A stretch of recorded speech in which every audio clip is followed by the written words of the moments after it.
Stolen intelligence. Cocytus. Access restricted. Decryption key 73XK5V2PG $1 AUN-326. Rep number 002-A89905-COC. Agents TRU-135. Subject Intercepted transmission. Sensitive. Contents below sniffed from encrypted reef datacoms. Sensitive. 1. We are maintaining our containment posture at Cocytus. I assess no immediate danger to the system, and we have enough firepower to destroy the station and its mechanisms remotely if the on-site warheads fail.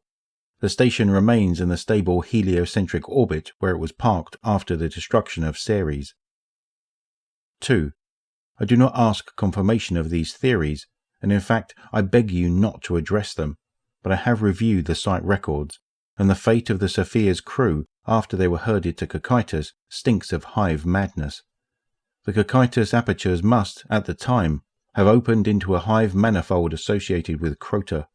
Whatever their original purpose, when Crota established his presence in the system, they became conduits into hell, and the Sophia crew's ugly end proved it. Whoever drove the Sophia to its doom then installed the Cocytus instruments around the original Golden Age facility to study Crota's manifold. 3. Crota is dead. His hold on these gates has passed. Now something else is trying to pass through it into our world, but it is so alien and its sending so bafflingly malformed that I fear this can only end in madness. 4. The first visitors through the third gate at event time 000000 were simple hydrogen atoms. Over the course of 72 hours, the emissions developed from diatomic hydrogen to nitrogen, carbon, oxygen, water, and simple organic molecules. At the 80-hour mark, we received our first macroscopic visitor, a pellet of thick, black hydrocarbon tar. Until 82-34-15, the gate vomited tar containing increasingly complex monomers and polymers. 5. The visitors had begun to assume geometric form, a hail of cubes and hexagons, each built from molecular crystal of the same form as the whole, a series of fractal shapes that shattered under internal flaws, several capsules or membranes of increasingly complex structure containing water or oil. These may have been cellular precursors. 6. At 524-03-11, a living organism appeared. Death was immediate. Remote dissection describes a spherical body, radius approximately 1 meter, surfaced in thick hydrocarbon tar, deep, evenly spaced throats, converged on a central cavity, perhaps intended to serve as lung and stomach. The body exhibited undifferentiated tissue of primitive plant-like cells, capable of spasming to pump air or fluid in and out of the throat. Without enzymes to catalyze metabolism or internal structure to dispose of waste, the organism could not survive. Cell death occurred almost instantaneously throughout the mass. There were no provisions for self-repair or reproduction. 7.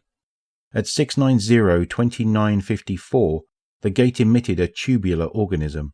For 90 seconds the organism moved across the gate chamber by contracting and expanding, then expired. Remote dissection describes a 2-meter-long body with a spinal cavity full of energy-rich carbohydrate fluid. The organism's contractions force this fluid through a capillary network, where simple cells catabolize the carbohydrates into energy to power further contractions.